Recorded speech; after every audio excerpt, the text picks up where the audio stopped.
Three, two, one, and we are rocking and rolling. Izzy Posen, welcome to the podcast. I first would ask, did I pronounce your second name correctly then? No, you didn't, but that's okay. It's it's Posen. Oh, It's Posen. Posen. Yeah, with one S. So I apologize. Perhaps I it's should have after, asked you that. That's all right. That's all right. It's named after a city which kept on going between Poland and Germany, the city of Posen. Oh, really? Yeah. Oh, that's fascinating. Okay. That's where my family's from. Okay. Well, I'll tell you what. Let's start with, I'll just explain to everyone listening where I came across you. And then we can hear a little bit more about your background and then go into the free speech stuff. So I stumbled across you when I was watching the launch video of Free Speech Champions recently, which was a fascinating roundtable discussion with the likes of Greg Lukianoff and Ella Whelan, Anaya Falarin Iman. Free Speech Champions being an initiative to, I guess, suppose, encourage young people at schools and universities to feel more confident and courageous in discussing certain controversial or even non-controversial topics, as the case may be. And I suppose it's an organization that was set up to give people the freedom to have these conversations. And now you were part of that conversation. I'm really happy to be speaking to you today because I found you to be very persuasive and very charismatic, and I enjoyed listening to you. So I was pleasantly surprised to discover that you're based here in Bristol. Correct me if I'm wrong on any of this, but as far as I'm aware, you're based here in Bristol. You're a fourth-year Bristol University student studying physics and philosophy, which I'd love to ask you about shortly. And you co-founded the Bristol Free Speech Society, and that really got my head sort of whirring a little bit, because I was thinking, why would a university of all places even need a free speech society? And sadly, I think I know the answer to that question, as I've been sort of following these conversations for a number of years. But before we get into all of that, I just want to say once again, thank you very much for joining me today. It's a pleasure to be talking to you.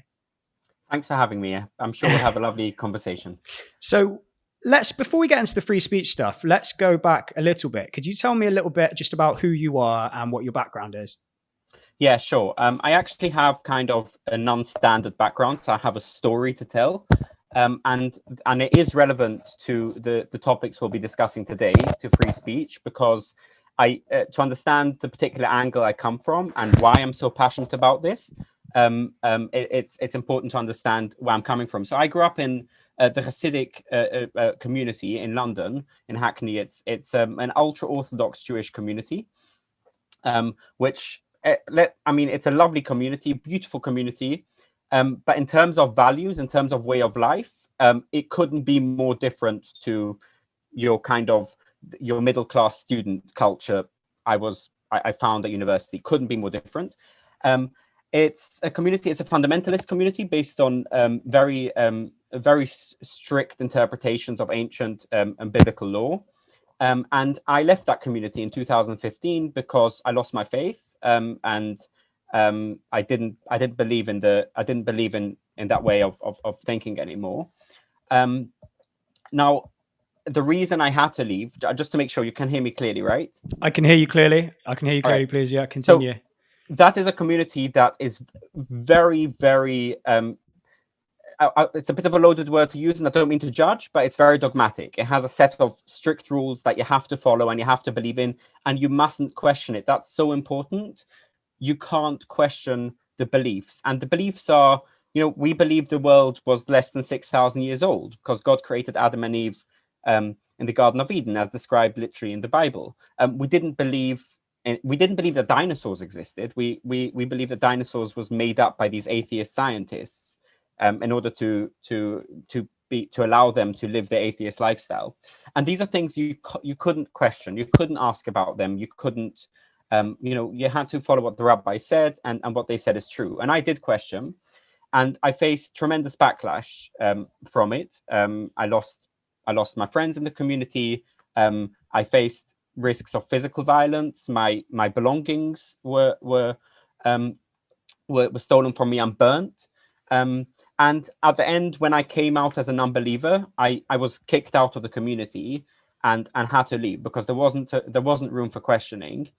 And so from that context, and if you want, we can talk more a bit about that community. As I said, it's a lovely community. I don't mean to judge that community. It's really beautiful, full of joy and family life and nice people. But at the end of the day, they have their set of rules that you can't question. And I did question them, and I faced the consequences.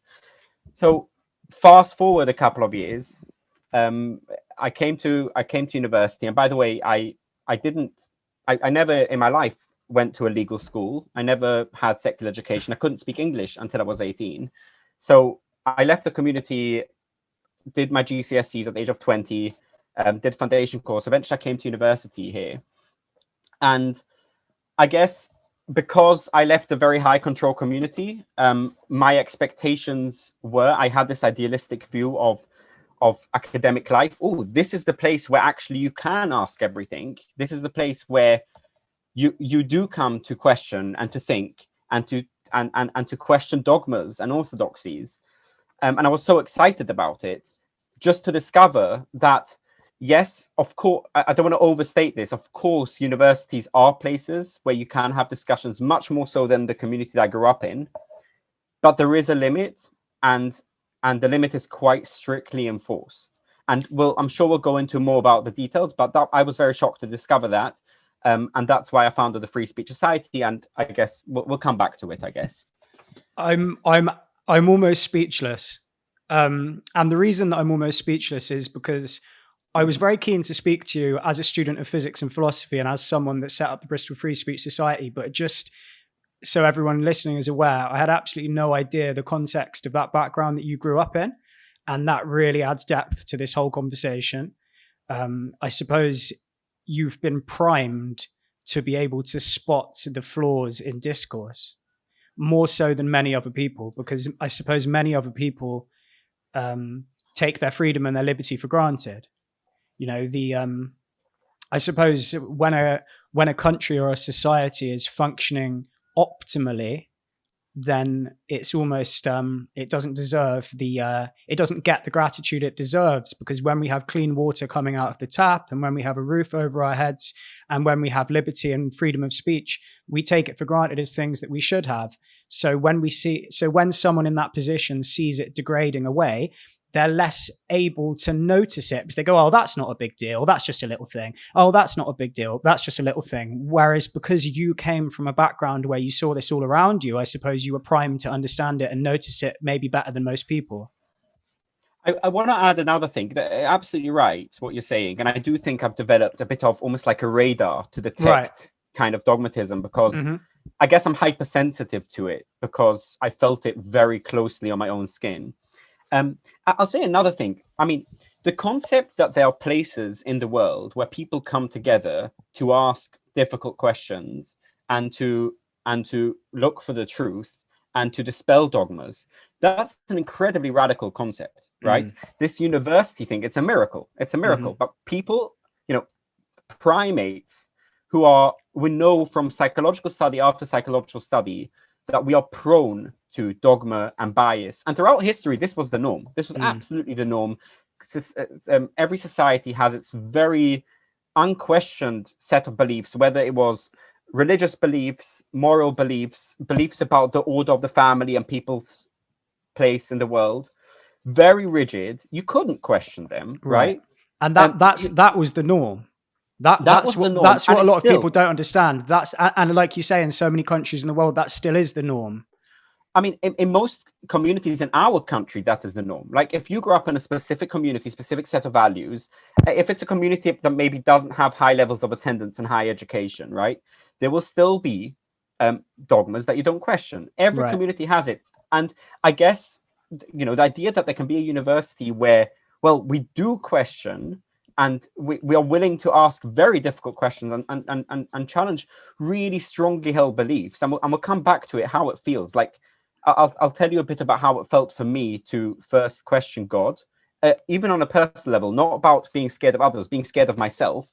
And questioning your strongly your moral beliefs, even for yourself, it's terrifying, because moral beliefs are the things we are essentially all of us are indoctrinated in, okay? And I'm trying to use that in a non-judgmental way, but what do they do in kindergarten when they sing to us songs about being nice and sharing, right? They're not philosophically arguing, kids, here's like what Aristotle thinks about being kind, consider the arguments.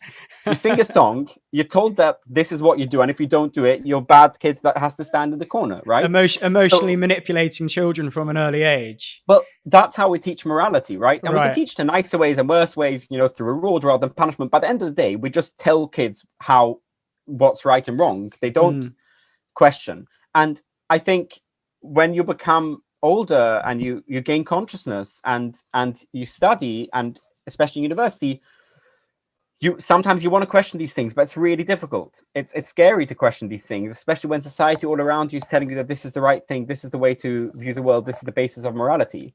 So I guess universities are a miracle. They're not the norm. And I think we've had the heyday, Enlightenment times, when people were very aware of the need to question. They questioned the Christian dominant ideas at the time. They were aware that this is a struggle. They were aware that you have to be radical in order to question. And I think universities went in that direction for quite a while, and I do think we've reached a point where we're actually turning away. We're turning away from this direction, and you know what? We'll come back to talk about this exactly. Yeah, I mean, there's so much fertile ground for discussion there. I suppose the striking thing. I'd like to actually get back to your childhood and growing up, but first, I'd just say the striking thing when you're talking about how it's a miracle that we have universities, and how throughout human history it's actually been the norm for us to be sort of dogmatic and closed-minded to maybe other opinions, and actually to treat unfairly or punish those who do question on our other opinions. And it reminds me of a quote which I can't recall off the top of my head, but you may be able to help me. It's something along the lines of, "Is it the price of freedom is eternal vigilance?" Is that it? I'm not familiar with that quote. It's something like the price of freedom, or the cost of freedom, is eternal vigilance. And I think this is what a lot of people don't understand, is that once you have freedom, once you have these miracles of universities and these miracles of society with free discourse where we're encouraged to question ideas, that you don't just become complacent and think, well, that's it, it's done. We don't need to stay on top of this. You have to constantly everyone has to constantly realize how fortunate they are to be in this situation, and I suppose guard those liberties on all flanks, I suppose. Yes, and it's also about the narrative we have and the ethic we put forward, right? We always have a narrative about our purpose and our mission and what's and what it means to be an academic and a student, and about learning, right? And I think there is a bit of a conflict between truth and kindness, right? And I think I'll talk a bit about the conflict and how I think they need to be synthesized. But so we have, truth searching, as I've mentioned, is essentially a very brutal activity, right? It means going deep. It means going in dark places, questioning really strongly held dogmas that you have and the people around you have, right? It means, the society has dogmas. Every society has dogmas, and they're not all going to be 100% true, right? They're just not. And the truth seeker needs to question these. And this is brutal. It means seeing things that people are convinced is absolutely right. Let's take religion as an example, right?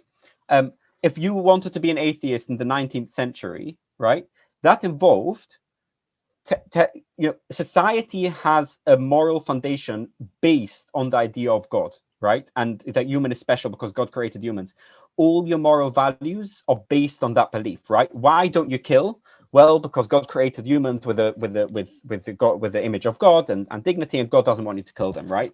And if you do, you might go to hell. Well, you will go to hell. People believe in that. Coming to question that, like, for people, it's, if we want to use modern phrases, it would make them unsafe. It made them feel unsafe, right? If you come and tell me that all my moral values are based on a lie, there is no God, I feel very unsafe, right? It's harmful. People now say it's harmful. It's harmful. Somebody might say, there's no God. I might go and murder because I'm not going to be punished, right? And nowadays we think that's a ridiculous proposition because we've had atheism for long enough to know that atheists just don't go around and murder. But if you're in the 19th century and everyone around you keeps on saying the reason they're good people is because of God and morality, if you come and you're an atheist, people will be like, that's a harmful view. It's going to go and tell people to be nihilists and go and murder and rape people, right? It's a very...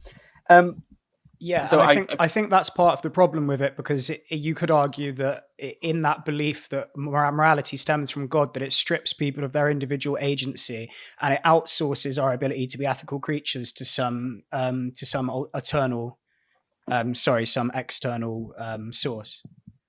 The point is about how it would have been perceived, right? I'm trying to make an analogy about how in every generation, those who challenge the status quo are seen as dangerous, right? And how truth seeking is in essence, means going places which are seen by everyone around you as dangerous and harmful. That's what it means to be a radical free thinker, right? So that's the bit of truth, and where I say it has a brutal element. There's also an element of kindness, which I think is very, very important, right? We do need to be kind to others. We do need to be patient with others. We can't be dismissive of others, of what's important to other people. We need to recognize what's important to other people. And for me, these two are a bit in conflict, and they come out in conflict in all of the culture wars and all of the campus free speech wars. One side is saying, be kind, don't say things that are harmful. The other side is saying, I want to speak the truth. I want to inquire, right? I think we need the two together. On the one hand, we do need the brutal element of free thinking and searching for truth.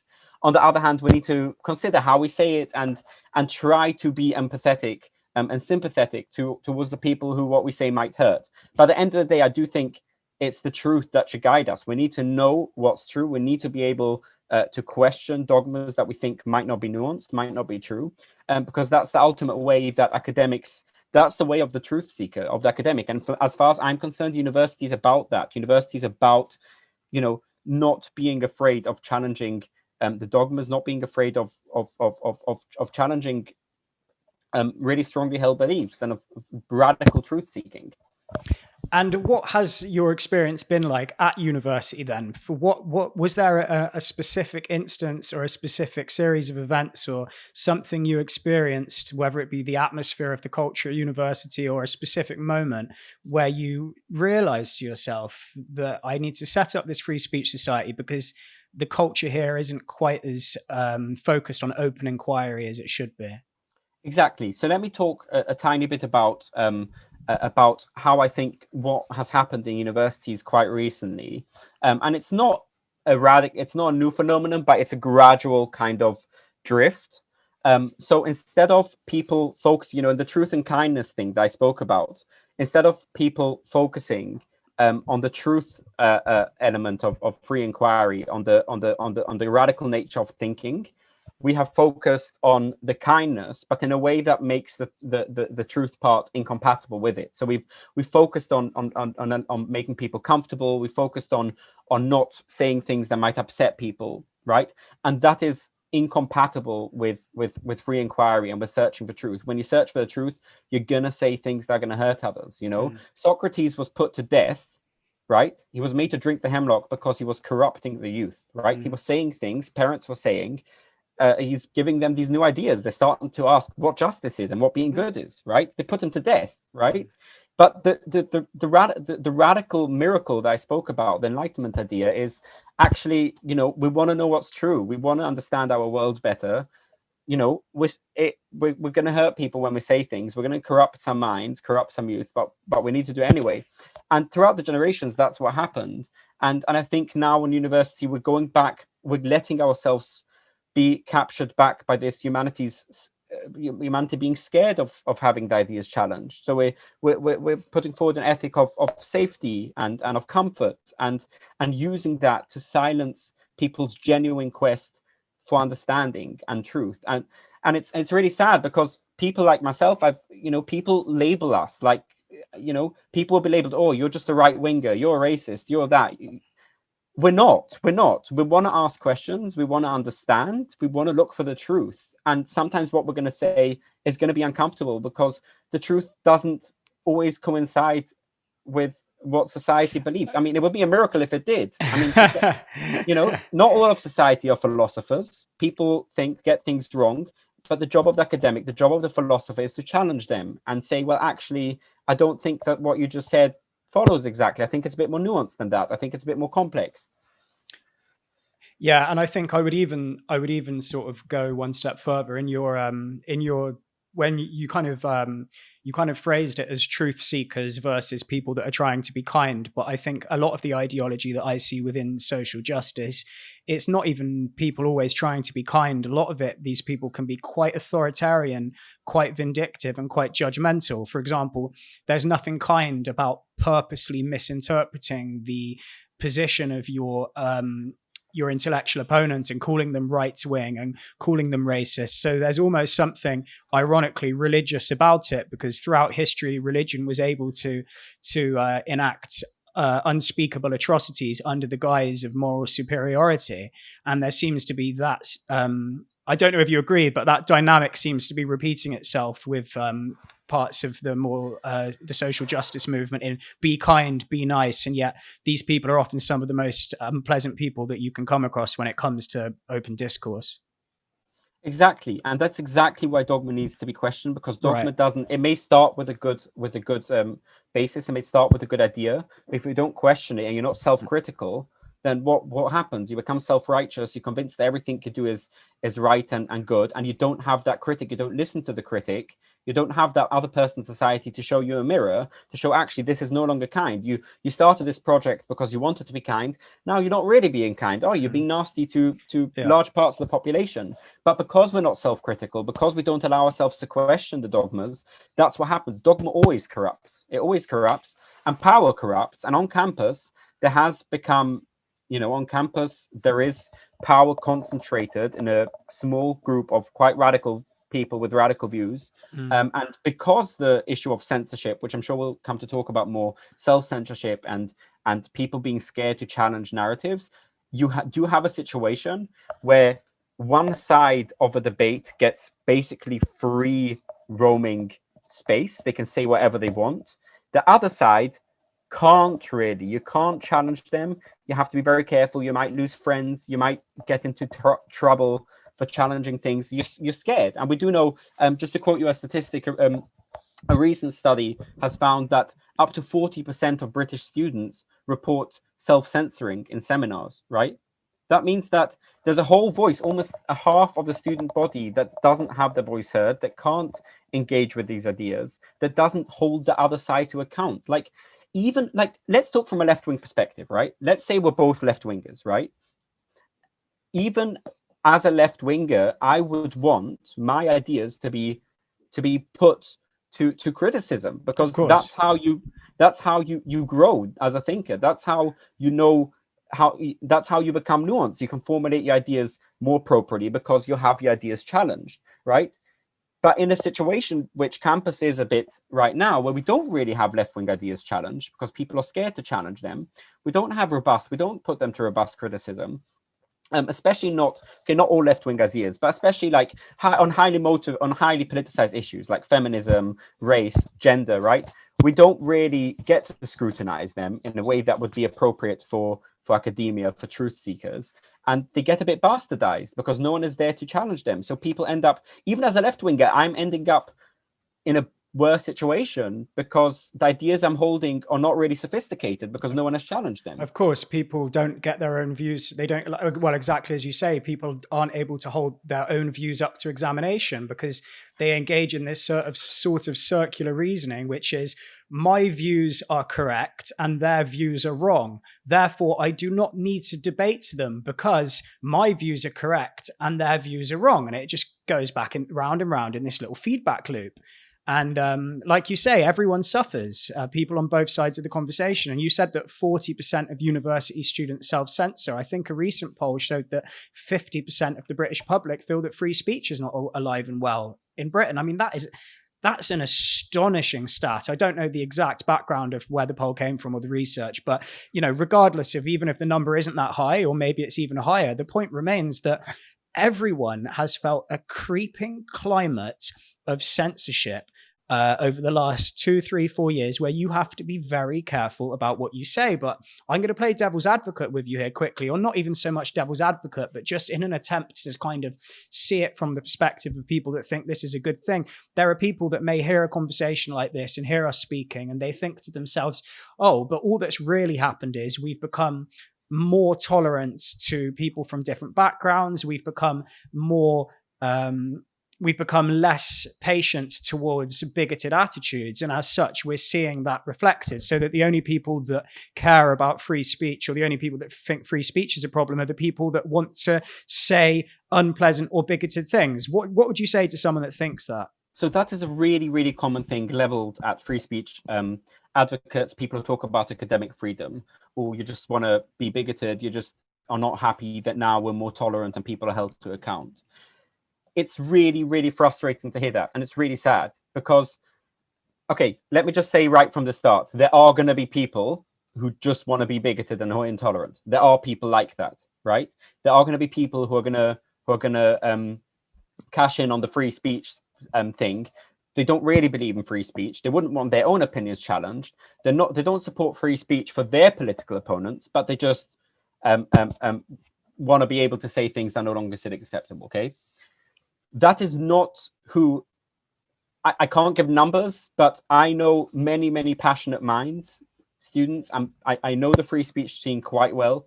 Most of us genuinely just want to have honest discussions about things that are really important to society. And most of us start from the same starting ground. The starting ground is every human being is equally deserving of dignity. Every human being should have equal rights in society. Okay, every human being should participate in a community that gives them the best, that gives them all the rights, that protects them. We want to see everyone living happy and fulfilled lives, right? No matter their background, no matter their race, their gender, everyone. But we have questions about the best way to get there, right? Mm-hmm. We have questions about the best narratives. What's the truest narratives? What are the narratives that are going to make society as a whole prosper? And that's why we think because it's so important, because these questions are so important, that's precisely why we want to have open and honest discussion about them. Because these are such important questions, if these were unimportant questions, who cares about equality? Who cares about racism?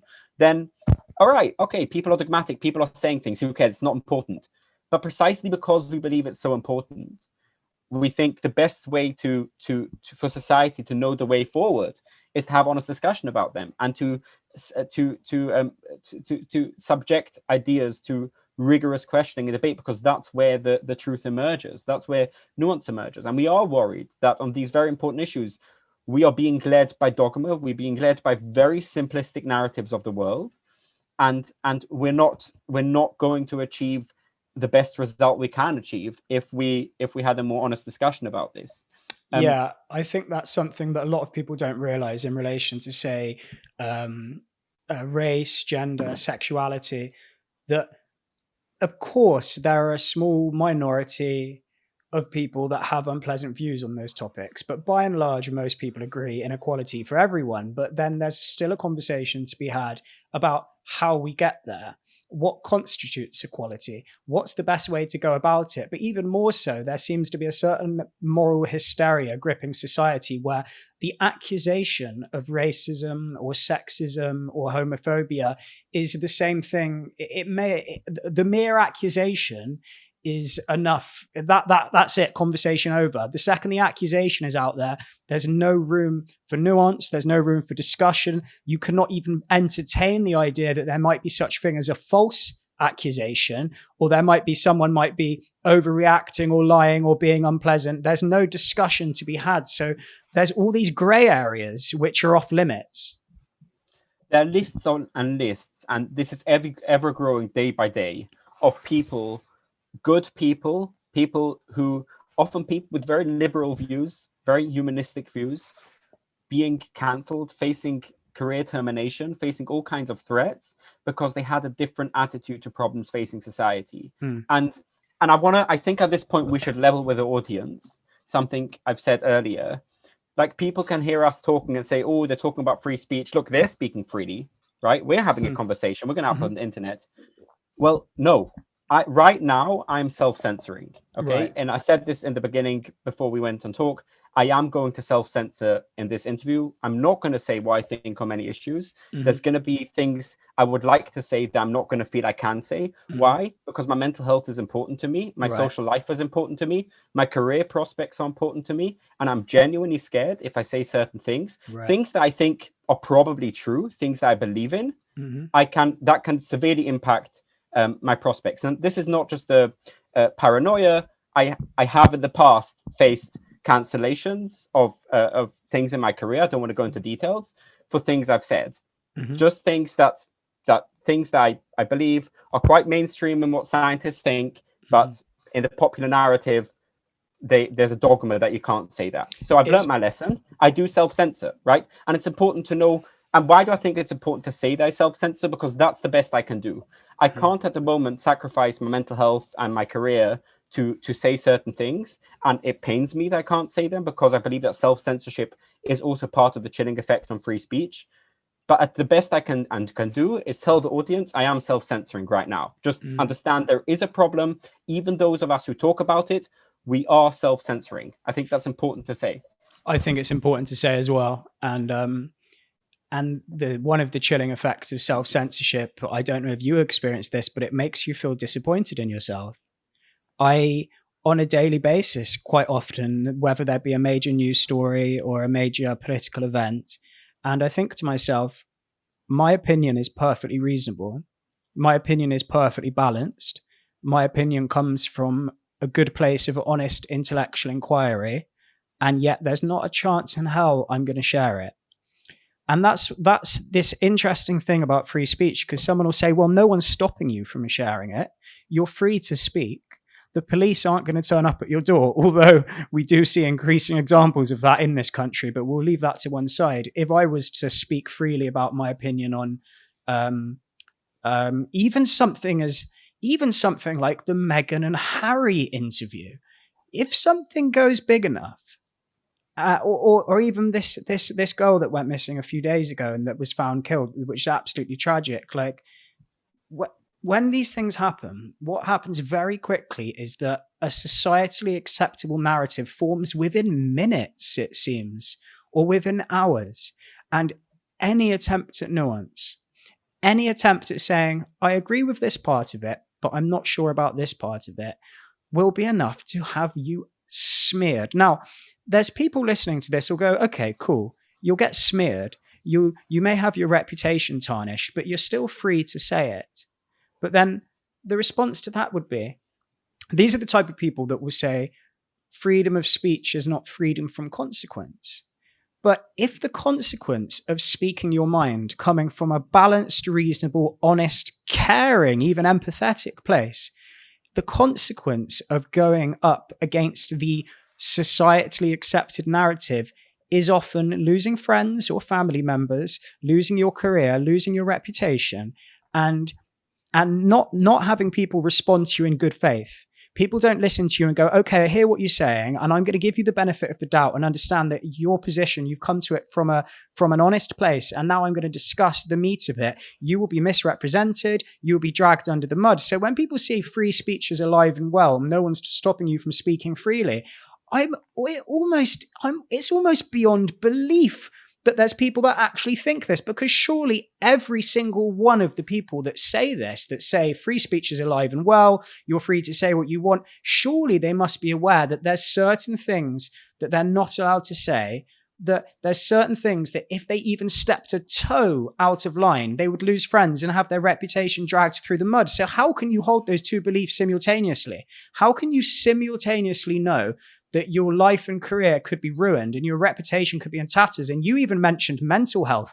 I've had some mental health difficulties from putting perfectly centrist and middle of the road opinions online and being torn apart for it. How can people simultaneously believe that free speech is alive and well, while also knowing that unless they censored even the most mundane opinions, that they could be thrown under the bus by people in exchange for social brownie points? So I would posit, sorry, I'm on a bit of a tangent now, but I would suggest to you, and I'd be really interested to know what you think, that free speech in this country is in a very interesting place, because historically, it's often oppressive regimes or governments which are shutting people down and stopping them from speaking. But now there seems to be this sort of bottom-up movement where normal people in society or at universities are, first of all, censoring themselves, but also censoring others if they step out of the societally acceptable narrative. And I think that that's fascinating. I don't know historically if you're aware of if there's been many other times like this where the free speech is like we said, there are some examples where the police are turning up at people's door, but by and large, it's a kind of grassroots movement of censorship. It's unbelievable.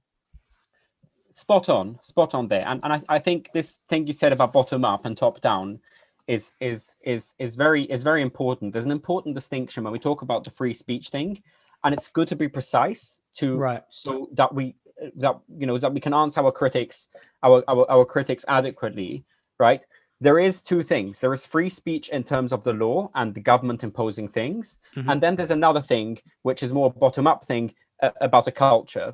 And these two things they're not exactly the same. I think it's beneficial to unpick them, right? Yeah, I agree. When we talk about free speech on the government level, what we're saying is government don't tell your citizens what they can and cannot say, right? So we don't want people arrested for things they say. We don't want people persecuted by the government, right? And in that, as you said, I mean, we are seeing the government creeping more and more to take away those rights. Especially in Scotland, you saw that hate crime bill that was passed. But we could go on so many different tangents, but we'll stick to this point for now. Because I take in essence what you're saying is that the main issue isn't necessarily government and police at the moment.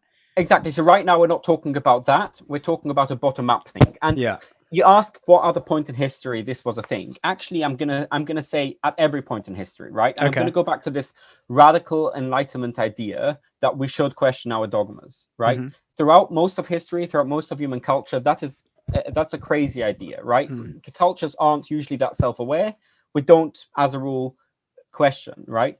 The only thing that may have changed recently is with the internet and with the kind of public sphere of debate where tweets can go viral and stuff like that, and everyone knows what everyone's up to. You're no longer speaking with your close relative and community, you're speaking to a global audience, right? So I think that may have changed a bit.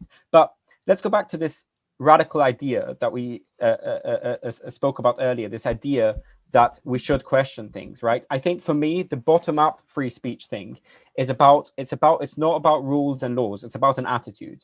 As a society, I want us to have an attitude of curiosity, right? Especially as an academic community. I'm not even asking that all of society should be open-minded. I think that's a bit too much to ask.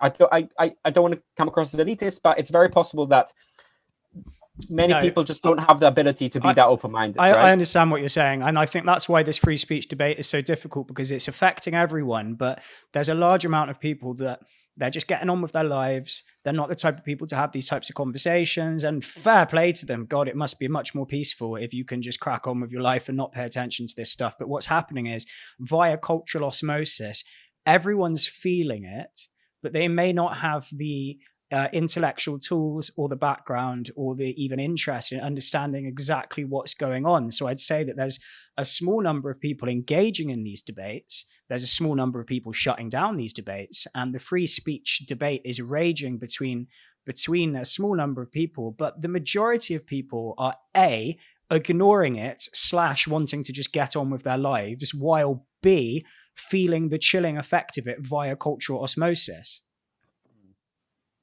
Yeah. Sorry, I interrupted you, but yeah. Yeah, I was. Yeah, what was I going to say? I was going to say that I just believe in furthering this idea that, for example, charitability and judgment is a very important value for inquiry, right? The idea that you shouldn't automatically dismiss your opponents as completely mistaken or completely wrong, especially when it comes to values, because let's face it, when it comes to values, it's not like it's an empirical fact we can test in the lab. These are things about human ideas. Humans are going to disagree, and humans have always disagreed, and values have always been in flux, right?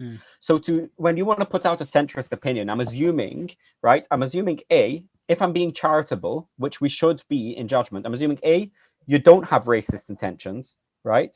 B, you're trying to represent the facts as accurately as possible, but you're making maybe a different value judgment than me. You're interpreting the data differently. You have a different solution to the problem. You have a different way of thinking about it, right? That's a healthy way of debate. And then I can say, well, actually, I disagree with you. I have a different way of thinking about it. And here's why my way of thinking about it might be better than yours. And then you can answer me. And that's when I'm engaging in healthy dialogue. When I come and say, you're evil for saying that, right? I've shut down the conversation. I haven't respected your human dignity, your right to have your own opinion. and I've just made the worst possible judgment based on no evidence. What's my evidence that you're racist? Right, but even more so, even if you did have evidence that someone was racist, or if you had evidence that someone was a murderer or someone was a paedophile, my desire would be to speak to them, to try to reason with them, to try to change their mind, not just to change their mind, but to understand them as well, so I can learn something from them.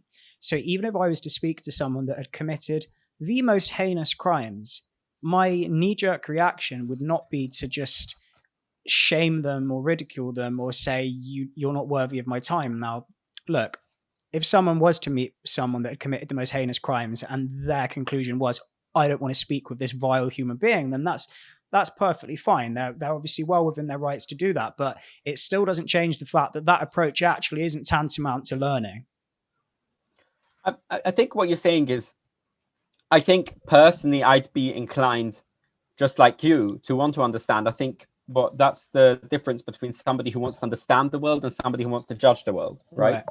But I'm not saying that far because I want to appeal to this. What you're saying is quite radical, right? And I want to say, even if somebody listening is not comfortable with that, right? And they want to say, if there's clear evidence that somebody is evil, or somebody is, you know what, I don't want to listen to their justifications, fine.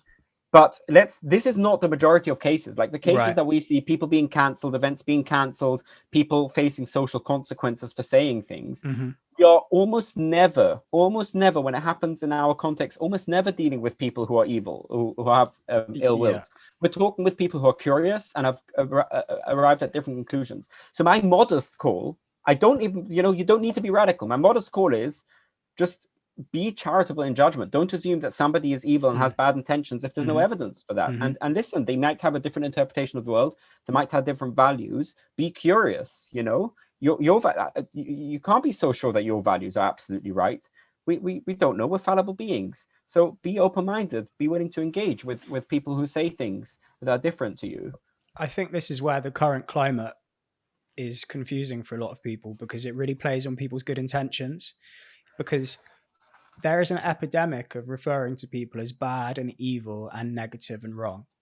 And because there's this epidemic, as you correctly stated, so many people are being referred to as bad and evil and negative and wrong in cases where it's simply not justified. But it plays on people's good intentions, because if you're just a normal person trying to navigate your way through this minefield, a normal person doesn't want to associate with someone that's racist, or doesn't want to associate with someone that's sexist or homophobic or transphobic. So when they look around and they see certain individuals being smeared with those labels, unless they really truly engage with the topic and get to the bottom of it, they're going to tend to think, oh, well, that must be true, because no one likes racists and no one's like homophobic. So when there's an epidemic of people being referred to as these things incorrectly or unfairly, your average person's just going to think it's true. And I think that's why this thing snowballs, because most people think there's no smoke without fire and can't get their head around the idea that perhaps we're entering into a culture of moral panic. The thing about calling others racist and sexist and things like that, I find that particularly pernicious, because we used to have this idea that being racist had something to do with having hateful views of ethnic minorities, right? To be a racist, you need to hate people of a different skin color, right? And that is very reasonable. I think as decent human beings, we shouldn't hate people with a different skin color. As human beings, we should be tolerant of people who are different from us, right? But this enshrining terms like racism as part of some kind of ideological worldview, if you fail to have certain ideological beliefs, you might be racist, even if you feel no hatred and towards others. That's a very dangerous thing. That's a way to enshrine your interpretation of the world, your specific way of interpreting race and racism, enshrining it into and defining it kind of into existence, right? If there's no room, you leave no room for people to say, you know what, we're both good people. I have one way in which I interpret race and racism. You have a different way. We're both human beings with equal dignity and right to think. You may think that my way of doing it is not the best way. I may think your way of doing it not the best way, but we're still good people, right? That would be a healthy way of having this debate. But when we define our ideologies into existence by saying this is what it means to be anti-racist, and anyone who disagrees is racist, we have made our ideas immune of criticism, right? We've enshrined our ideas that if you disagree, just by definition of disagreeing, you're already racist. And that's a conversation stopper. It means that no one can challenge your ideas. You've effectively created a very, very effective strategy to have your ideas protected from criticism. That's not healthy. That's not the way inquiry works. That's not the way we discover truth. Well, it's also just it's a complete trap, isn't it? Because the first move is to change the definition of words. So they immediately change the definition of words. So even on a conceptual basis or even on a moral basis, that's not particularly fair. If for decades or centuries people have a general understanding of what a word means, and then the word is altered seemingly overnight by a minority of radical activists, and then the word means something that encapsulates absolutely everyone, because they'll say that you're racist. And if you deny being racist, you're in denial and you have to educate yourself. If you admit to being racist, well, you've admitted it, so you need to do the work. There's no room. There's no room for any nuance in between of like, it's, and the interesting thing about it is that a lot of the narrative that they put forward, if they say that racism is unconscious and we have implicit racism and it permeates through the structure of the institutions, and by even taking part in these institutions we are by default racist. Well, first of all, it just encompasses absolutely everyone, but second of all, again, it's this thing that's unpleasant about it is it really plays on people's good intentions, and I've lost friends to this that have been manipulated by these ideas, and it's cult-like. But the issue is there may be a kernel of truth to it. There may be a kernel of truth to some of it. I'm not disagreeing that some people may have unconscious biases, and I'm not disagreeing that sometimes some structures, when implemented in certain ways, may lead to outcomes which could be looked at as discriminatory. But the issue is, to solve these problems, we have to be able to discuss the details, and we're told you're not allowed to discuss the details. You're not allowed to discuss the nuance, and to do so means that you are a racist. And that I think is the problem, because how can you solve a problem without diagnosing it correctly and working out where it does exist, where it doesn't, who it does refer to, who it doesn't? It's this blanket. It's an ideology. I think a lot of times what happens is a mistranslation between what academics are saying and how activists use that. I think personally, right? For me, this is a very meta discussion. It's not about putting forward a specific view of racism, a specific liberal outlook. It's not taking a side in the questions of critical race theory or not. It's what I think is happening. Academics are putting forward new understandings of race, for example, right? And they say race is not discrimination, discrimination plus power, right? I have no issue with that whatsoever, right? Academics have always been interpreting concepts based on what they feel is most suited for their discussion and for understanding of the topic, right? That's not a problem, right? But the same academics maybe at least in the beginning, would be careful to point out that when we say that there's things like structural racism, that everyone has racist attitudes, there's a very technical academic point. It doesn't mean you're a bad person for it, because look, we all have it. It doesn't mean you should feel guilt about it. You know, we're just pointing out something that happens in society, right? I'd be on board with that. And also in the academic spirit, presumably these academics would say, this is my way of interpreting the words and what's happening, but this is an academic debate. And maybe some of my colleagues might interpret it differently, and they might not regard this behavior as racist, and that's fine. None of us are bad people. We're just engaging in a healthy debate, right? What happens though is activists and increasingly academics actually, there's a phenomenon of what I call academivists. Well, I think that's did you coin that term yourself? I coined that term. Yeah, this is the first time this term is being heard. Academivists. No, I think that's absolutely great. Academivists. So people, I think that sums it up. Yeah. So people who almost it's almost truth is not their priority, right? The priority is a certain furthering of a certain goal and aim and moral views. And anyway, some people will take these very academic concepts and mistranslate them, abuse them, and they say things like, "Oh, you should feel guilt for racism," and everyone who disagrees with this definition of racism is themselves a racist, and that shuts off the debate. It's no longer debate, no longer discussion, no longer something to discuss academically. It's now, like you said, an ideology, a dogma that can't be questioned, a religious. You said the word cult-like religious. That's exactly what it becomes. It's something that can't be questioned anymore. Right. And it bastardized the whole concept. It's a watered down, unsophisticated, unnuanced discussion. You can't criticize it. Academics say they're scared to write papers about these topics. I just saw, and preparing for this interview, I read something. 32% of academics who identify as centrist or right wing say they haven't published research due to being scared of backlash. So these ideas don't get challenged, which means that they're less sophisticated. Then the more an idea gets challenged and the more withstands challenge, the more sophisticated it becomes. That's the whole idea of the academic project, of the peer review project. And here we have whole areas which are very important to society. As I said, they're not unimportant discussions. They're really important questions. And we would want to have the most nuanced and most complex and most sophisticated articulation of these ideas, and we don't. Yeah, it's absolutely terrifying.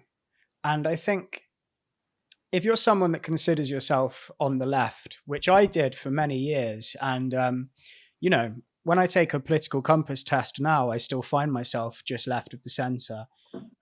However, the meanings of the word left and right, considering the social justice movement and how it shuts down conversations, the whole political spectrum, it feels a little bit up in the air at the moment. That phrase, politically homeless, seems to be quite common these days. But regardless, even if you're on the left and you're quite happy with this, you're in academia or you're in wider society or you're in the media, and you think, hey, none of this censorship is affecting me. It's not my ideas that are being shut down. The issue is, by creating this climate, you're leaving the door wide open to have your ideas shut down when other people come into power. And I think that's the thing that people don't think about enough, which is, even if it is your ideas that are being protected, if you can see other ideas being shut down, then all you're doing is creating an environment and creating a culture in which your ideas will be shut down at some point, or your ideas could be shut down at some point by these institutions. And furthermore, why would you want to shut down the ideas of people that disagree with you? At no point ever when I've had these conversations have I ever, when I see people saying things that are cruel or unpleasant, we mentioned the social justice movement, when I see things that are vindictive, that are cruel, that are unpleasant, that shut down conversations, I can honestly say, hand on heart, that not once have I ever thought that person shouldn't be allowed to say that. And I think a lot of people just don't understand the liberty of free speech, and they don't understand how fortunate they are to have it. It's like that famous quote, I can't remember who said it, but I completely disagree with your opinion, but I will defend to the death your right to have it or to say it. It's just, it feels like what we're going through is, and I don't want to overstate it, but it feels like we're almost witnessing the downfall, or the potential beginning of the downfall of Western civilization in many ways. As ridiculous as that may be to say, maybe you think that that's overstating it, but there's something very sinister afoot.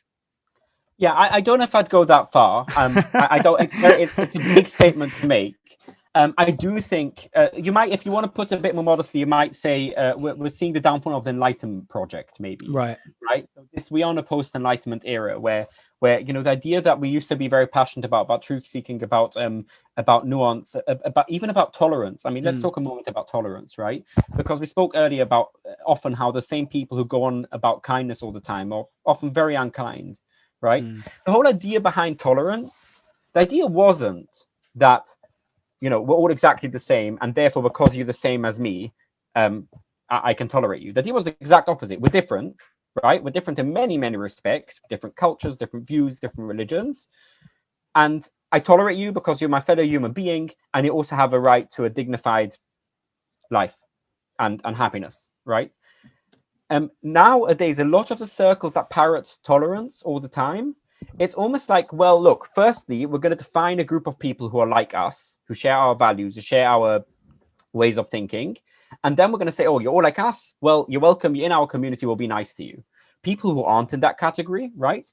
Trump supporters, Brexiteers, it doesn't count because you're not like us. Well, that's the whole idea of tolerance, was to be tolerant towards people who are not like us. And I can hear somebody responding, oh, they're just bad people. Anyone who voted Trump is a bad person. If you think that a half of the American population are bad people, you have some very, very prejudiced views. You have put yourself in some kind of moral dogmatic way of seeing the world.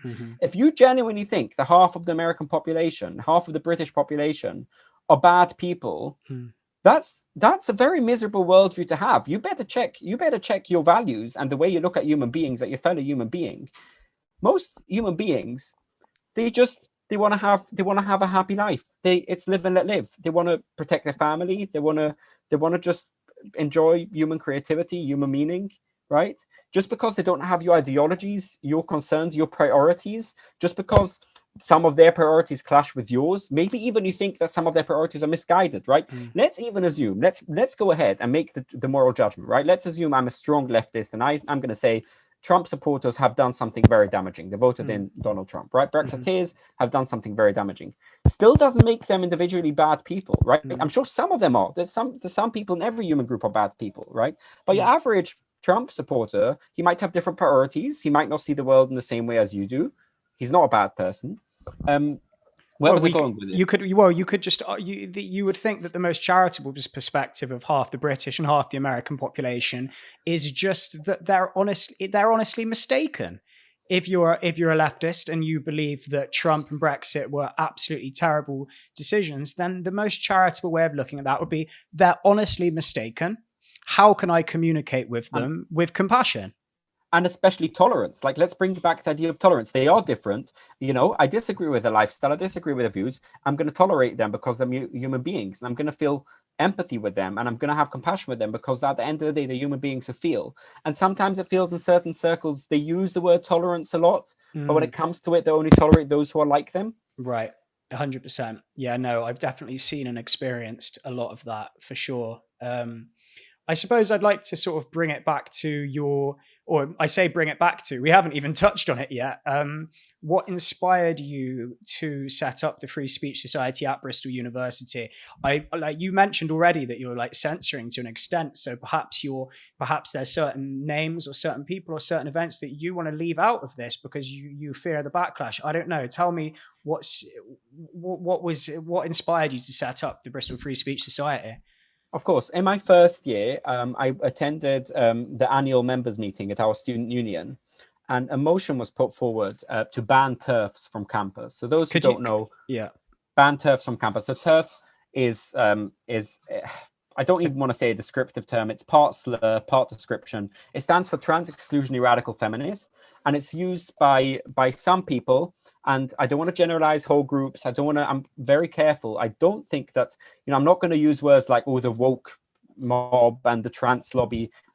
I'm not going to use words like that because that in itself is also undermines the nuance and the complexity. And that in itself is not a nice way to think of people. And as I criticize others for not respecting the human dignity of those who disagree with them, I want to be very careful to respect the human dignity of those who disagree with me. Out of interest, sorry, I don't want to interrupt your train of thought, but as I have these conversations a lot, what would you think is the nicest way to refer to that those groups of people that are more likely to have that line of thought? For example, we can say that not all Christians are the same, but within the Christian community, they all have a rough alignment of their beliefs. So when people use a term like woke mob, social justice crew, they might say identity politics, postmodernists. How would you describe that movement shorthand? Brilliant question. And the truth is, I'm not here to language police, right? I'm not saying we shouldn't use certain words. If the word woke mob helps you in articulating a certain feeling, go for it, right? I just think it's worth being careful. When you say something like woke mob, you should also maybe clarify that there's for many people, being woke is a very positive thing. It helps them be kinder to others, right? We shouldn't say being woke is something bad. And I think also... Sorry, continue. Yeah, it's just about being careful and not doing to our interlocutors and intellectual opponents what we think they do to us. And it's very difficult. It's difficult. But at the end of the day, look, let's remember we're all human. That's the point. Like even the people who want to silence us, right? And even the people very hostile to free speech, They're also human beings, the same thing. They're not bad people, right? They're people who just want to have a good life, who care for others, who want to be happy, who feel certain anxieties. We all have anxieties, right? And this is their interpretation of the world. And, you know, we don't like that interpretation. We oppose that. We think differently. We still have to respect their human dignity, right? And their agency. You know, it's not because they're some kind of crazy people. They have a certain way of thinking, and that's the conclusion they arrive to. But anyway, let me get back onto the story. So TERF, it stands for Trans Exclusionary Radical Feminist, and it's used to label sometimes fairly, sometimes unfairly. A trans exclusionary radical feminist would probably be someone who is a radical feminist, and radical feminist is a specific set of values which I often find quite wacky, but that's okay. It's not my place to say. It's a specific view of the world. I think it comes from Marxist lines, applying Marxist analysis of class to kind of gender. I don't know much about it, so I'm not going to judge, okay?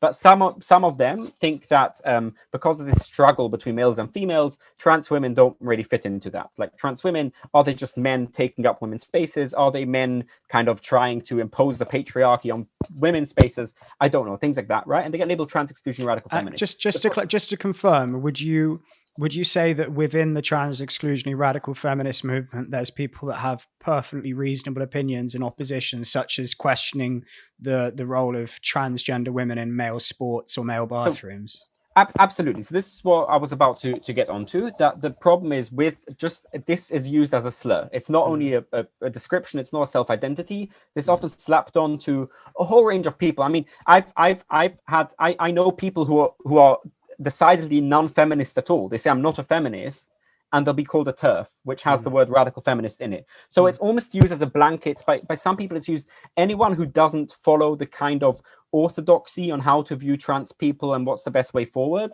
It can be labeled a TERF, even if they're not a radical feminist at all, even if they're not trans exclusionary. There are many people, and this is where I get to your question, there are many academics doing very important work on the effects of transitioning, on looking at the mental health issues around gender dysphoria and stuff like that, and putting forward good policy recommendations, very important ones, and get labeled as TERFs. And they're just, again, honest, good people who just want the happiness of others. They want trans people to be happy. They want everyone to be the best, but they think we should look into what's the best treatment for gender dysphoria, for example. Is there long-term data of things being harmful? I don't know. These are questions we have to ask. And I don't know. I don't study these things. I'm not going to take a stance on them. It's not, I don't really care that much about it, but it's important that we have those discussions. Anyway, so they were trying to ban TERFs, and I knew that was a label that can be used very, very broadly to ban a whole host of people. So I objected to it. And I went up in the student meeting and I said, I wanted to make a bold statement. I think I've learned since then. I think at the time, that was my first student meeting, and I just wanted to, I said something a bit provocatively. I think in hindsight, I could have said it in a more sensitive manner. So I went up on the stage. I wanted to make a point that having discussions about trans issues isn't in itself hate, right? So the words I said, the exact words I said is, saying trans women aren't women isn't hate. Saying trans women aren't women and we should kill them or take away their rights, that's hate. Right? And I tried to make a point that merely having a discussion about the status of someone's gender, that's not a hateful discussion. I'm a philosopher. There's a massive area of philosophy of gender. We ask questions like this. What is gender? If somebody says they're a man, does that in itself make them a man? Right? What does it mean to be a man? Things like that. So my microphone got switched off in the meeting. I got the chair of the meeting told me that I violated the codes of conduct, and I was sent off the platform. With there was like a couple of front rows where I think a lot of the activist group people were sitting, and they booed me and transphobe, hater. They booed me off stage. So I went home that night and I wrote to a couple of student groups. I said, look, they're trying to ban discussion on a very important topic on campus. What can we do to counter that? And we founded the Bristol Free Speech Society. And one of the first speakers we brought was an academic. I haven't read her work, but she's a respected academic. I have no reason to think she has bad intentions. I haven't seen any evidence. So I'm just going to be charitable and assume this is a scholar who wants to do research, who wants to understand. She's called Heather Brunskill Evans.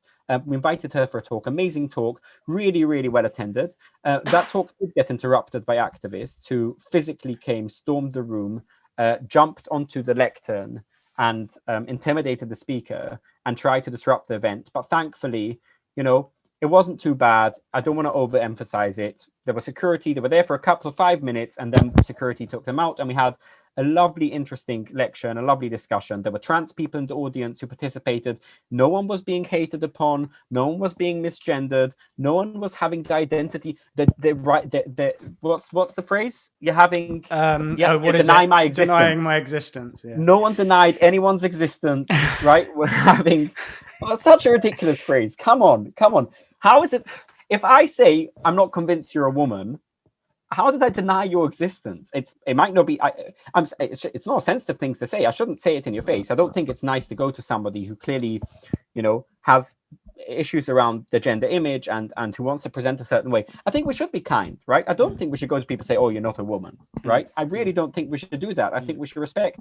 I really think if somebody wants you to call them certain pronouns, I think respect that, right? I have trans friends. I have very close trans friends, and I respect their wishes. They want to be called a certain way. They want to be seen a certain way. I respect that. Does that mean I now have to kind of affirm the article of faith that trans women are women simpliciter? That's just it. I don't know. I'm a philosopher. Maybe they are. Maybe they aren't. I think I retain the right to remain agnostic on that, or to think differently. It doesn't mean I'm discriminating against you. I'm not denying your existence. I think you're a lovely human being. I want only the best for you. I want your happiness. I'm going to be very sensitive. I'm not going to be mean to you. You're very welcome around me. But it's my mind. My mind belongs to myself only. Don't tell me what to think. And I suppose the other thing is you can say the statement trans women are women in pursuit of being polite, kind and respectful, but it still doesn't answer the question of whether or not trans women should be allowed to play trans women should be allowed to play in the sports of the opposite gender, or enter each other's bathrooms, or go to one another's prisons. And it certainly doesn't mean that adherence to that statement should mean that academic research into detransitioning and transitioning is shut down. So it's like, it really depends where you're coming from. Like, I completely agree with you. If I was to speak to a trans person who identified one way or the other, and I was to say, I don't believe you're a man, or I don't believe you're a woman, that would just be pointlessly unpleasant. But I think the problem with that phrase is that it's a kind of all-encompassing term which is used to shut down nuanced conversations, which could, especially in relation to bathrooms and prisons, could be putting women in danger, but also in relation to research into transitioning and detransitioning. These are things that massively affect young people, and older people, of course, that massively affect people's lives. And to simply say trans women are women, and unless you adhere to every single facet of that statement, it means that you're a transphobe. Well, some of this, you understand what I'm saying, and it's just indicative of all of these conversations at the moment around gender and around race. We're forced to accept exceedingly complex topics granulated into a single phrase, and questioning that phrase can cost you everything. Yeah, and this goes back to the thing we spoke about earlier about not making ideology, not defining your ideology into definitions of what it means to be hateful, right? So for me, this what I'm about to say seems so simple, but I think for many it'll be a radical proposition. But for me, a transphobe is somebody who hates trans people. Right? That's who a transphobe is. Who's a transphobe? Somebody who hates trans people. Somebody who say trans people shouldn't have the vote. Trans people shouldn't have human rights. Right? That's a transphobe. A transphobe is not somebody who thinks, you know what? You say you're a woman. For many, many centuries, women meant something else. Maybe you're a woman. Maybe we need a new definition of woman. Maybe you're not. I don't know. I want you to have all your human rights. I want you to have a happy life. But I don't have to affirm every kind of article of faith that a certain group has come up with. That doesn't make me a transphobe. And sadly, for me, this is so obvious, but for many people, this would be really, really radical. Of course, you're a transphobe. You think trans women might not be women.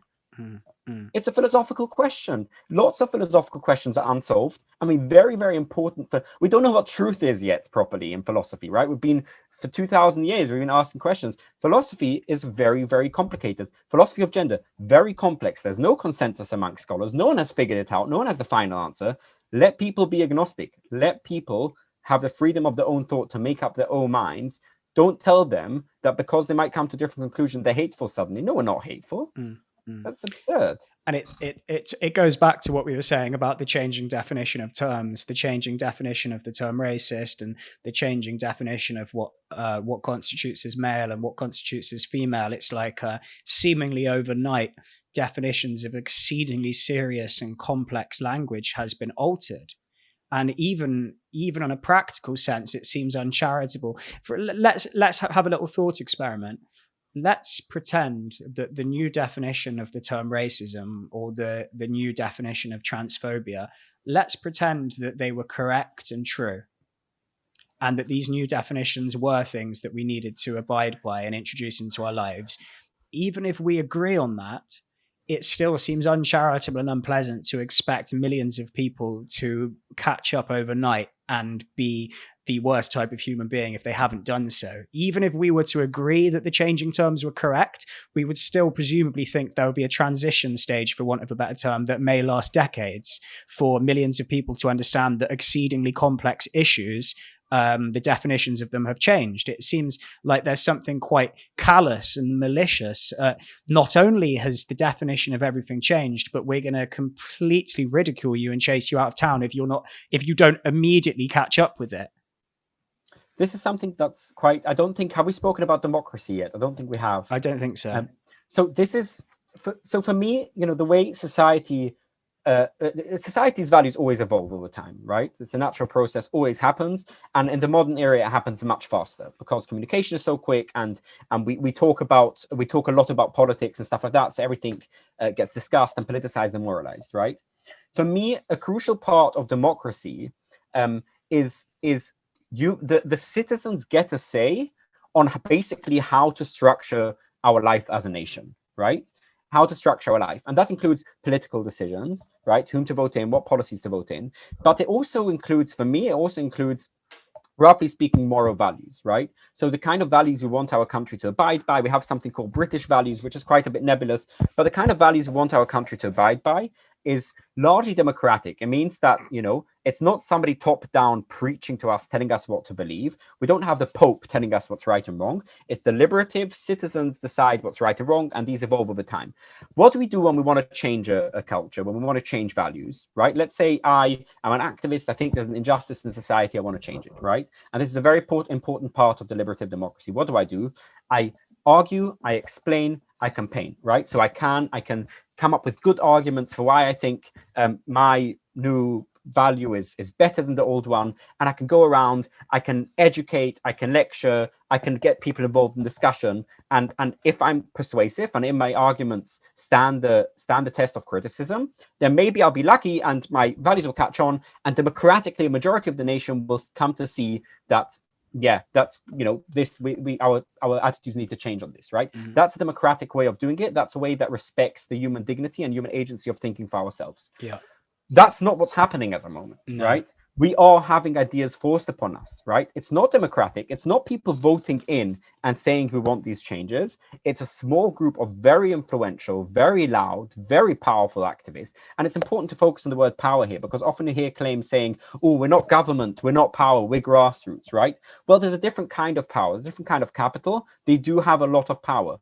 Right, they have a lot of power. They're right up in Silicon Valley. The people who run our main communication networks these days, like the social media, which we can't go without. They are on the media. Media does have overall a kind of woke bias, and well, not media overall, but often academic institutions, mainstream media, and we're having ideas forced upon us. We're not only engaged in reasoning and engaging, but also saying you can't disagree. You can't make up your own mind on this. We penalize those who disagree. That's not a democratic way of changing values. We're changing values in an authoritarian way, right? And I don't think that's appropriate for a democratic country. No, I couldn't agree more. And it's I think a lot of people just don't find this as worrying as they should, because they don't feel that it affects them or their lives or their opinions.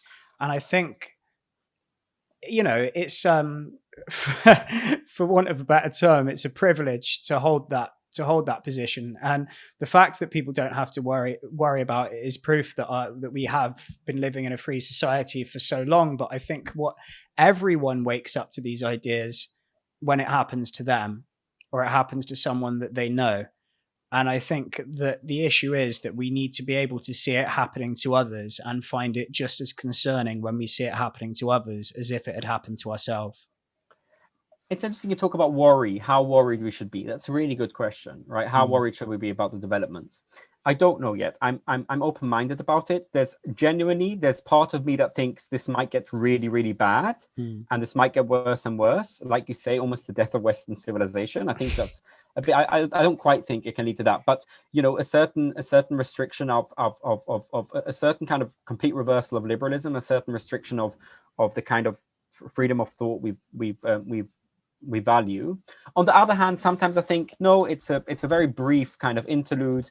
It's a very brief glitch. The internet came out. We're still dealing with how to control it. We have this problem. It's a small glitch which can be fixed, right? And the reason I sometimes lean towards this side, the more optimistic side, is because we are seeing now a great discussion being had about it, and we are seeing proper kind of action being taken to protect our values and to push back. Okay, I think there was a while, maybe from 2015 maybe to 2017, 18, where it almost seemed as if this kind of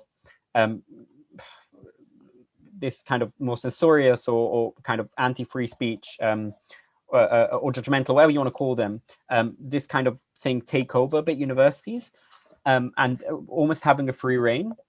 I think now things are changing, right? The government has commissioned, the EHRC, Equality Human Rights Commission, has looked at this in depth and have put forward recommendations, right? The government has gotten involved and written to universities and saying they have to be robust about free speech. And we have seen, whilst cases of no platforming and cancellations are still happening, and I don't think the rate has gone down yet, but we are seeing more and more, like things that weren't so common a couple of years ago. We're seeing now universities standing up. They're big petitions and universities saying, we're not going to give in. Right now in our university, we have a situation with the Professor David Miller. I don't know if you've heard about that. Yeah, so I am seeing slowly there's a pushback, and universities are starting to be more careful. After government's intervention and being more awareness about free speech and how important it is, and I think academics are waking up to it as well. I think it's slowly academics, to quote the philosopher Arif Ahmed, who is now from I think he's from Oxford. He opposed. There was a motion there relating to free speech that he opposed, and he says academics are spineless, right? I think there has been a while. A lot of academics have quietly been saying, this is not good. This goes against the values of academia. I think people are starting to wake up, okay, slowly. But I am seeing it happen. Why am I saying that? Because I am seeing universities doubling down now and not giving into pressure to cancel. On our own campus, we have Professor David Miller, who there's been tremendous pressure and lobbying and organization to have him fired. And the university so far has been quite robust in not firing him. And regardless of what we think of that case, I don't want to go into the details. This is definitely, in terms of free speech, in terms of robustness about not giving in to public pressure, when it comes to this issue, I think there's a positive development. We've also had lots of new organizations being set up. So I think just this week, a couple of days ago, there was news about Steven Pinker and other quite high-profile scientists founding an academic freedom alliance, which is a whole group of academics who are going to come together and support each other and support colleagues who are facing opposition to the work. Because let's be clear, there is a problem right now. Academics often feel they can't publish on controversial issues. They feel their careers on the line. And this is a group of people, of academics, coming together and say, well, we'll be there to protect you. If you want to do controversial research, which is important research, we'll protect you and not let others malign you without good evidence. I think it's important also for us to almost rewind a little bit, because we've gone flying in so many fascinating directions. But I think we need to sort of re-articulate why is it important for people to be allowed to be offensive? Or why is it important for people to be allowed to do research that could be controversial or upsetting? Because, I mean, I remember listening to, or at least watching, a speech that Brendan O'Neill did at Oxford Union about free speech. This must have been 4 or 5 years ago. And I remember being blown away because all of the arguments he was putting forward about free speech were things that I had never thought of before. It was like free speech, I think, for a lot of people is just a sort of buzzword. Of course you can have freedom of speech, but, of course you can have freedom of speech, except for, and then they will often fill that blank with something offensive or something upsetting. And I think it's important just to look at the historical context of this. Why should we be allowed to upset people? Why should we be allowed to offend people? This goes back to the thing we've spoken about right in the beginning, that in our search for truth, in our curiosity, in our looking at the world, we're going to arrive at conclusions that are going to go against people's strongly held beliefs, right? There's a different topic here completely, which we haven't covered yet, and I probably won't say much about. It's important to note, I'm talking about a very specific conception of free speech here, right? I'm a master's student. I've been in academia for the last 4 years. It's very likely, I'm considering doing a PhD. It's likely that I'll go down the academic route, right? And for me, academia and research is very important to me, right? And it's a lot of time in this context I talk about free speech. There's a completely other thing about other area of free speech, which is more about people just being able to speak freely, people being able to say offensive things, even being mean, right? And I think it is very important that people should have the right to be mean in society. And by that I mean, but this is going back to, remember we talked about the bottom up and top down, right? So the top down is about government not enforcing censorship, and I think that's very important. Like it shouldn't be an offense, a criminal offense to be offensive. I mean, unlike what we saw a couple of weeks ago, I don't know if you've seen this, it went a bit viral in free speech circles, where the police force of one county went out in public with a big banner saying being offensive is an offense. I saw that. It's not an offense. It's not an offense. That was a terrible thing to say. Yeah. Being offensive is not an offense. I don't think we should be offensive. I don't think we should encourage being mean. But thankfully, we live in a free country, and part of being in a free country is you have the freedom to be mean. I mean, this is another thing people don't get about a free country. Being free doesn't mean it's risk-free. Like being free does come with risks. We're free to make decisions. We're free to make stupid decisions. We're gonna take risks, and part of being free does mean that there's gonna be mean people who are going to say mean things, and it doesn't mean society should condone it. I think as society, as a local community, for example, we can say, let's be more compassionate towards others, let's be kinder, let's not say this, but I don't think it should be illegal. No, and I think that's what a lot of people don't understand. I mean, of course, the strongest argument to put forward against that is just the fact that offense is subjective. I mean, when my dad passed away, I spent a few weeks sat in his house with my brother mourning. And we were watching stand-up comedy, and I don't remember whether it was Jimmy Carr or Frankie Boyle.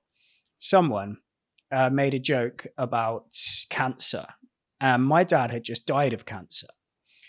And my brother and I looked at each other, and we kind of winced. We were like, oh, because we'd been laughing for about half an hour straight, and suddenly this cancer joke comes out of nowhere. And to my recollection, we paused it, and we had a bit of a discussion. And the conclusion of the discussion was, did you find that joke funny? In this context right now, no.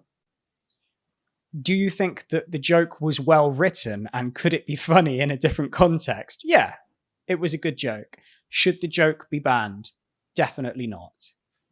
And 10 different people could have watched that exact same stand-up comedy routine and had that conversation about the different jokes that offended them. And the cancer joke wouldn't have been one of them, because the cancer joke is someone they know hasn't recently passed away from cancer, or it's not something that's affected them personally, but they might have got offended by another aspect of it. And I know that this is all very, very simple stuff for you, but I just feel like re-articulating to people the subjectivity of offense. And the only way really that we can have a free society is saying, hey, of course, we shouldn't go out of our way to be mean to people, obviously, but somehow in open discourse, there's going to be things that upset people. And you know what? Furthermore, what I would say is, the best way to teach people to deal with things that upset them is to teach them to be resilient and to teach them to be able to grapple with criticism and to internally grapple with the emotion of offense and then externally debate the motion, right?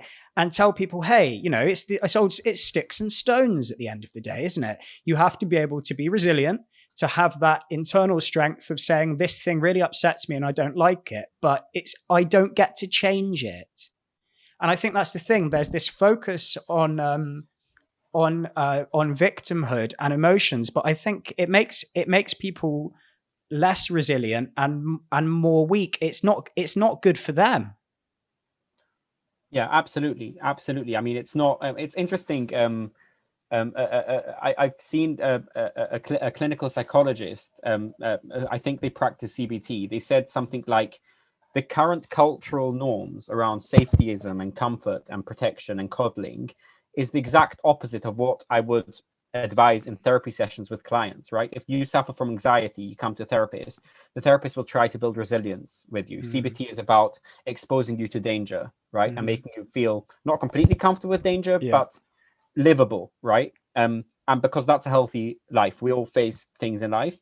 And it looks like, I think Jonathan Haidt writes about this in The Coddling of the American Mind, but many have said it, that recently we've started introducing kind of a new ethic that says that everything has to be comfortable and safe, and that's not going to build resilient people. Either way, I think, even if we don't, I think this is a legitimate debate. You know, somebody might want to argue, actually, no, it's good, society is kinder, more compassionate, fine. I think it's about the methods, right? So let's go back to the joke, the cancer joke that was offensive, right? I think if people come and say, you know, if somebody wants to write an opinion piece that's reasons and said, look, I think, you know, many people are saying these jokes are harmful, are hurtful to them. I understand society's need to do jokes. I understand, you know, an opponent's position as well, but I'm writing an opinion piece for why maybe we should tone down jokes like that, right? And all I do is write that piece. I try to persuade people using arguments that are nuanced and respect people's dignity, and I don't enforce it on others. I have no issue with that, right? And then as a society, we might decide that we don't want to do jokes like that. It's okay. I mean, in the community that I grew up in, comedy is there's certain things. For example, in the community that I grew up in, you never make jokes about particular people, even if they're like celebrities and about and leaders. You just don't. You respect them. You don't do that, right? Now, society, we do satirize people. But what if we want to decide we want to tone down these things? Fine. But again, it's about convincing people and respecting their dignity to have opinions of their own. Not enforcing on others. When you come and write angry petitions, when you come and ask for people to be fired for saying things, that is you enforcing your values and your wants on others. You can't do that. It's a democratic society. Don't enforce on others.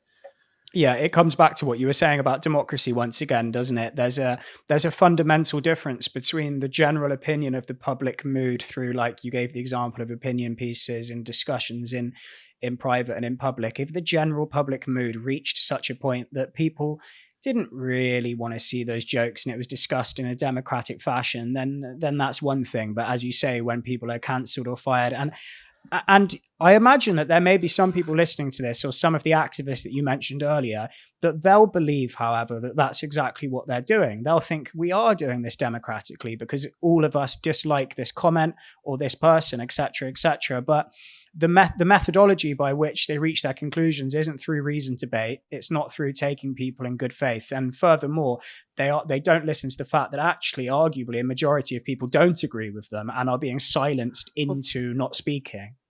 I think when we say activists, we need to be careful to separate some from others, right? And I'm sure there are activists out there who really do embody these values, right? Who might have an opinion, let's say, about offensive jokes, and will argue amicably, patiently, will argue, let's change our perception, let's be kind on these things, right? Yeah. And they won't harass people who go against this. They won't try and cancel people. They'll just try and convince, what they might call educate, right? No issue with that. That's really good work. We need activism in society. We need activism as a kind of almost like a mirror to society where, people can see things that go, not everything in society is perfect. There are many things in society that can go better. And we can hold up a mirror to society and try to show people what's happening and hope that they see it the same way as we do. They might not, but I'm more concerned with other activists. I don't know what to call them. The name is a good question. What to call them? I don't want to call a name. Yeah, it's a difficult one. I agree. It is difficult because I agree what you said earlier. Saying woke mob sounds slightly dismissive and derogatory, because within the woke mob there may be lots of people that are maybe more reasonable than others, and a whole spectrum of ideas within that. And also, I think that it's tactically, I don't think it's a good way of getting people to share your views. For example, if I was speaking to a casual left winger that wasn't aware that the woke mob was so much of a problem, if I kept referring to them as a woke mob, I really just sounds like I'm someone positioning myself on the opposite side of the debate that perhaps is just as narrow-minded and biased or tribal or however you refer to it as they are. Yeah. That being said, they do operate like a mob a lot of the time. But woke mob does seem dismissive. I don't know whether postmodern, neo-Marxist is one that people use. Postmodernist, it's difficult, isn't it? I think it's less about the words, right? I think it's less about the words. It's more about how we speak about the topics we speak about, and are we being charitable to our interlocutors, right? So if we think it is a woke mob, look, there are people out there on Twitter ready to be angry, ready to go and harass people. There are a mob. They identify as woke. They're a woke mob. That's fine. I am not here to language police. I'm not here to say we shouldn't use phrases like that. But I want to be a bit careful, because sometimes there are people, look, let's face it, we're talking about problems with human nature, right? We're talking about human tendencies to be dogmatic and to judge people who are different. Those tendencies exist in free speech circles as well. Like people, anti-woke people, like people who talk the things that we're talking about. There's people like that as well, who also want to be one-dimensional, who want to not see nuance, who want to judge people who disagree with them and label them as bad. I just want to be very careful not to do that. So I might use the word woke mob, but I'm also going to clarify this is about a specific set of behaviors. It's not all people. For many people, being woke means a very positive thing. It means that you're aware of inequalities. You want to be kind to others. It's not my place to... I don't know if I see the world in those terms. I don't think I agree. But I'm sure you're a good person. Just by being careful. Then. Here's a question for you. I think I know from what you've said so far probably what your answer will be. And also, I don't want you or anyone listening to assume that because I'm asking this question that this is necessarily what I think. But recently, I have began wondering whether or not when we've got such a fracture in our society at the moment, and there's such a battleground of ideas and debate taking place, and sometimes do you think that taking the moral high ground is always the best option, or do you think that sometimes fighting fire with fire can be helpful as well? Because the woke mob, if you refer to them as that, or the neo-Marxists, however you want to refer to them, they're really not playing by the same rules as everyone else. So you wonder whether the most effective way of beating them, if you will, for want of a better word, is to engage in the war yourself, or whether or not always trying to be the better person and take the moral high ground is the best way of beating your ideological opponents. I wonder if it might be helpful to think about this in terms of an analogy with pacifism and war, right? So take someone like Bertrand Russell, right? Bertrand Russell, great influential philosopher, 20th century, very respected, also quite controversial because he was publicly atheist and stuff like that. First World War, he was a pacifist. He believed the war shouldn't happen. He refused to go to war. He said, war is what? Killing fellow human beings, shooting at other human beings? No way. He got arrested for it. And led a pacifist movement, right? Second World War comes, and he is saying, I'm still a pacifist. Hitler is a violent fascist who is killing people and imposing and taking over all of Europe and wanting to impose fascism on the world. We need to fight him, right? And he supported the war, right? I think I might, it's just that you might want to be a pacifist, but when push comes to shove, you need to take the enemy's tools. The enemy's tools are shooting. We need to shoot, right? I think here, right now, when we are in this moment in history with this culture war, I'd say we're still in the World War I phase, in the Russell analogy. I think we're still at a moment where we can still defend our enlightenment tools, our rational tools of respectful argument, respectful engagement. I think there's still enough academics out there who abide by these values and are coming together to protect them, right? So right now, I still want us to use these tools. I don't want us to stoop to the level of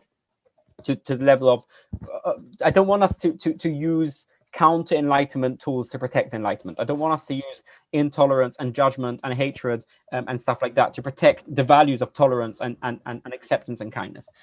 It might be a case 10 years time, I don't know, where we'll feel, okay, we can't anymore. It's World War II, right? They're shooting, they're silencing us, nothing is helping.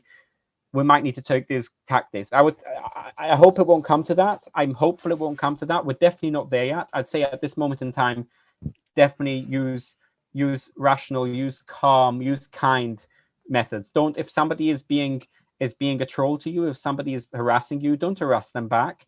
Find support in other ways. Find friends who are like-minded. And I guess this may be a message to people listening. And I want to be very vulnerable and open. I know some people listening might themselves feel they have been victimized by whatever we might call it. People, curious people, came to university very disappointed. Have been called names. It's really painful to be called sexist or racist. These are the worst things. This is like labeling someone as a witch in medieval times. Like being called a sexist or racist is really painful. And I know I felt what it's like to be called that when I know it's not true. And I know many people listening might have listened. So I want to say, like, almost like a self-care thing, right? I have suffered the consequences of cancel culture. I've been in bed there's been many times where I couldn't get out of bed in the morning because I've said something controversial and faced enormous backlash that I didn't think was fair to me. You know, you learn, you pick your battles, but I have been there. And I just want to say, find yourself, be kind to yourself as well. Like, you firstly remember you're not a bad person. Somebody has called you racist. You don't realize they come from a specific ideology. They're not great philosophers. They haven't thought about it a lot. These are not very nuanced things. This is judgment. This is plain old prejudice and judgment against your views. So brush it off. Find yourself a group of like-minded people where you can feel you can be more yourself. You can talk more openly and freely. You can have serious discussion, knowing that you're all coming from a good and kind place. Find yourself a group like that won't judge you for your views, because it's not healthy. It's not good for your mental health if you're constantly around people who think that what you think is evil. And it's not healthy to be around people who, even when you're self-censoring, you know that they think if they would have known your views, they would have thought you're a bad person. It's not good for you. You need to be kind to yourself and find yourself communities of support. And I think we're going to see a growing of this. This is a problem that many young people struggle with. We're not, we talk about mental health crises. We talk about people facing all kinds of issues because of their identity. This is something we're not aware yet of. There's no SU has an officer to look after centrists or right wingers because they're facing discrimination. Yet we do. Like we know, and there's statistics to back this. We know conservative, self-identifying conservative people on campus face discrimination. It's often explicit discrimination. For example, a very recent report, a report that came out a week or two ago, found that 1 in 3 British academics say they wouldn't hire a Brexit supporter, right? Wow. So if you, that's crazy. Outright admitting to discrimination, right? Mm-hmm. If you are a conservative on campus and you're out, I mean, I use even the phrase out.